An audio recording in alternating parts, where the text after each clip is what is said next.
अनसुलझी दास्तान, एक रूहानी मोहब्बत और खौफ की अधूरी कहानी।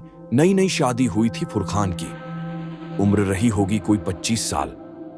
वह अपनी नवविवाहिता पत्नी के साथ एक नई जिंदगी की शुरुआत करने जा रहा था। प्यार और उम्मीद से भरी उस जोड़ी ने बड़े घर की तलाश शुरू की थी, क्योंकि फुरखान का छोटा भाई भी जल्द ही शादी के बंधन में बंधने वाला था। एक दिन एक एजेंट ने उन्हें एक पुराना मगर भव्य घर दिखाया। लाल ईंटों से बना, ऊंची छतों वाला और पीछे एक खुला आंगन, मानो कोई पुरानी हवेली हो। एजेंट ने कहा, बहुत अच्छा घर है जनाब, लेकिन कुछ लोग इसे देखकर भी छोड़ देते हैं। फुरखान ने उसकी बातों पर ध्यान नहीं दिया और जल्दबाजी में एडवांस देकर उस घर में शिफ्ट हो गया। घर में आते ही उसकी पत्नी ने सफाई शुरू कर दी। वही घूंघट में लिपटी सादगी, वही नर्म एहसास। तभी उसके सामने से एक औरत गुजर गई। लंबे बाल, सूती साड़ी, धीमी चाल। पत्नी को लगा शायद अम्मी होंगी, मगर तभी उसका मोबाइल बजा। कॉल करने वाली खुद अम्मी थीं। पत्नी हैरान रह गई, सोचने लगी, अगर अम्मी छत पर थीं तो कॉल क्यों? वो बिना कॉल उठाए ही छत की ओर भागी, लेकिन छत बिल्कुल खाली थी। न कोई परछाई, न कोई आहट। नीचे आकर उसने अम्मी को कॉल किया तो अम्मी ने बताया कि वह तो सुबह से ही बाजार गई हुई थीं। उसके हाथ कांपने लगे, चेहरा पीला पड़ गया। वो समझ गई कि जो उसने देखा वो इंसान नहीं था। शाम को जब फुरखान घर लौटा, पत्नी ने सब कुछ उसे बताया। फुरखान ने बात को टालते हुए कहा, शायद थकावट के कारण भ्रम हुआ होगा, कोई बात नहीं। लेकिन अंदर ही अंदर उसका दिल भी किसी अनजानी आशंका से कांप गया था। अगले दिन अम्मी रसोई में मछली साफ कर रही थीं, तभी अचानक किसी ने उनके बाल खींचे। वो चौंक कर पीछे मुड़ी, लेकिन वहां कोई नहीं था। इस बार अम्मी ने डर को निगल लिया और कुछ नहीं कहा, लेकिन उनके चेहरे की रंगत बता रही थी कि वो कुछ अनदेखा देख चुकी थी। तीसरे दिन फुरखान की पत्नी को मायके जाना पड़ा, क्योंकि ससुर की तबीयत बिगड़ गई थी। फुरखान उसे स्टेशन छोड़कर वापस घर लौटा। उस रात घर में वो अकेला था। चारों ओर सन्नाटा था और अंदर कोई बेचैनी सी भर रही थी। जब वह बिस्तर पर लेटा तो उसकी आंखें बंद ही नहीं हो रही थीं। थोड़ी देर बाद उसने उठने की कोशिश की, मगर उसका शरीर जैसे जड़ हो गया हो। वह हिल नहीं पा रहा था। एक ठंडी हवा उसके चेहरे को छू रही थी। किसी के हाथ उसके सीने पर थे। आंखें खोलने की हिम्मत जुटाई तो देखा, एक औरत उसके ऊपर झुकी हुई थी।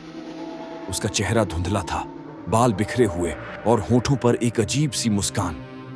वह उसके कान के पास आई और फुसफुसाई, तुम आ ही गए, मैंने बहुत इंतजार किया है तुम्हारा। फुरखान चीखना चाहता था, मगर गले से आवाज ही नहीं निकली। अगले दिन फुरखान ने उस एजेंट को बुलाया और सच्चाई पूछी।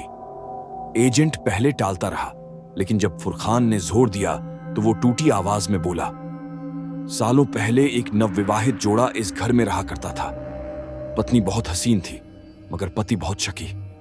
एक रात उसने उसे किसी गैर मर्द से बात करते पकड़ लिया और क्रोध में आकर उसी बेडरूम में जिंदा जला दिया। लोग कहते हैं उस लड़की की आत्मा आज भी इस घर में भटकती है। जल गई, मगर बुझी नहीं। फुरखान की आंखें सन्नाटे में डूब गईं।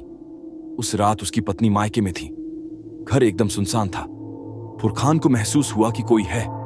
फिर वो आई, वही औरत जो धुंधली दिखती थी, आज उसके सामने थी। साफ चेहरा, लाल साड़ी, चूड़ियों की खनखनाहट और एक अनकही गहराती हुई वासना उसकी आंखों में। वो धीरे धीरे पास आई। उसकी उंगलियां फुरखान के सीने पर फिसलने लगीं।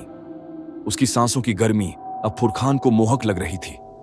उसने धीरे से फुरखान के होंठों को छुआ, तुम मेरे हो, अब सदा के लिए। मगर तभी कमरे की दीवारें कांपने लगीं। एक जलती हुई गंध चारों ओर फैल गई। फुरखान को महसूस हुआ जैसे वो उसकी आत्मा खींच रही है। उसने खुद को पूरी ताकत से छुड़ाया और घर से बाहर भाग गया। उसके होंठ जले हुए थे और आंखों में आंसू, मगर उस आंखों में वो एक अधूरी मोहब्बत भी थी जो अब कभी पूरी नहीं होनी थी। उस रात के बाद फुरखान और उसका परिवार कभी उस घर में नहीं लौटा। मगर आज भी जब वो आईने में खुद को देखता है तो उस लाल साड़ी वाली औरत की परछाई उसके पीछे खड़ी दिखती है। कभी मुस्कुराती है, कभी आंखों से लहू बहता है और कभी सिर्फ फुसफुसाती है, मैंने तुमसे सिर्फ मोहब्बत की थी, तुमने मुझे आग दी। ये कोई साधारण डरावनी कहानी नहीं थी। ये एक जली हुई रूह की अधूरी मोहब्बत थी। एक अनसुलझी दास्तान। भाग दो। रूह, मोहब्बत और एक दिल, दहला देने वाला अंत। उस रात के बाद फुरखान ने कभी पीछे मुड़कर उस घर की ओर नहीं देखा। मगर जो एक बार रूहानी मोहब्बत की आग में जल जाए, उसे आसानी से राहत नहीं मिलती। वो औरत, वो परछाई अब सिर्फ उस घर में नहीं थी, अब वो उसके साथ साथ चलने लगी थी। जब उसकी पत्नी मायके से लौटी, उसने देखा कि फुरखान चुप रहने लगा है। रातों को डर कर उठता, कभी खिड़की की तरफ देखता तो कभी शीशे में खुद से बातें करता। एक रात उसकी पत्नी ने देखा कि फुरखान नींद में किसी का नाम बड़बड़ा रहा था। रूही, मत छोड़ो मुझे। रूही कौन है? उसने झकझोर कर पूछा। फुरखान की आंखें खुली, चेहरा पसीने से भीगा हुआ था।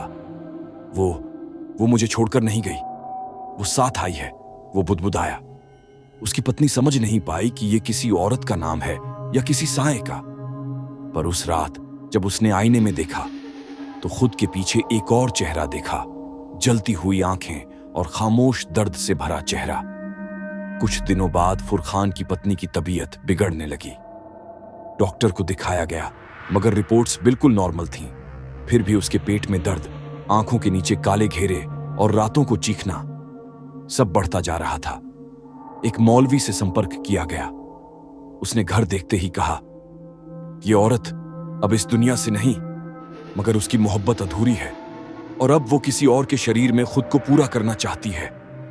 मौलवी की बात सुनकर सब कांप उठे। अब सिर्फ एक रास्ता बचा था, उस घर में वापस जाकर उस आत्मा का सामना करना। फुरखान अपनी पत्नी को लेकर फिर उसी घर में लौटा।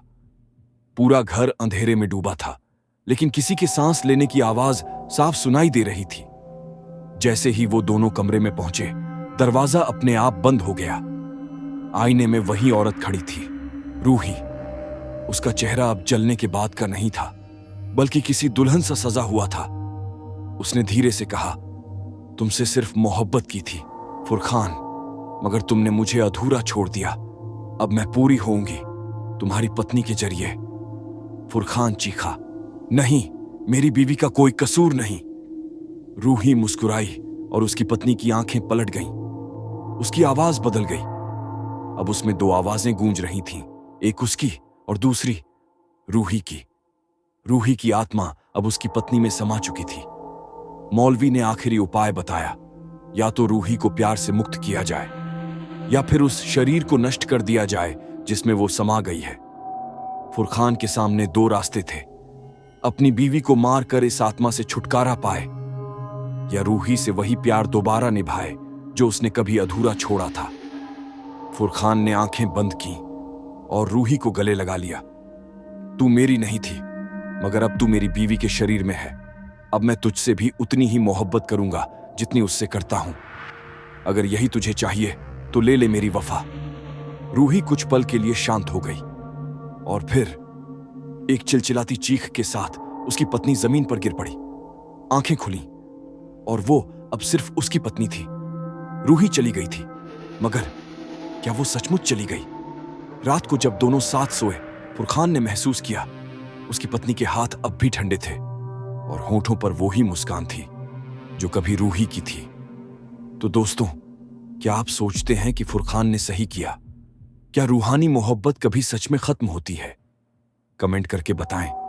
अगर आप होते फुरखान की जगह, तो क्या अपनी बीवी को बचाने के लिए किसी और रूह से मोहब्बत करते? अगर आपको ये कहानी पसंद आई हो तो लाइक करें, शेयर करें और मेरे चैनल को जरूर सब्सक्राइब करें, क्योंकि ऐसी और डरावनी, रूहानी और रोमांचक कहानियां मैं लाता रहूंगा। अब बताइए, क्या एक रूह कभी सच में मोहब्बत कर सकती है या वो सिर्फ वासना और बदले की आग होती है? अगली कहानी में मिलते हैं, लेकिन तब तक शायद कोई साया आपको भी देख रहा हो।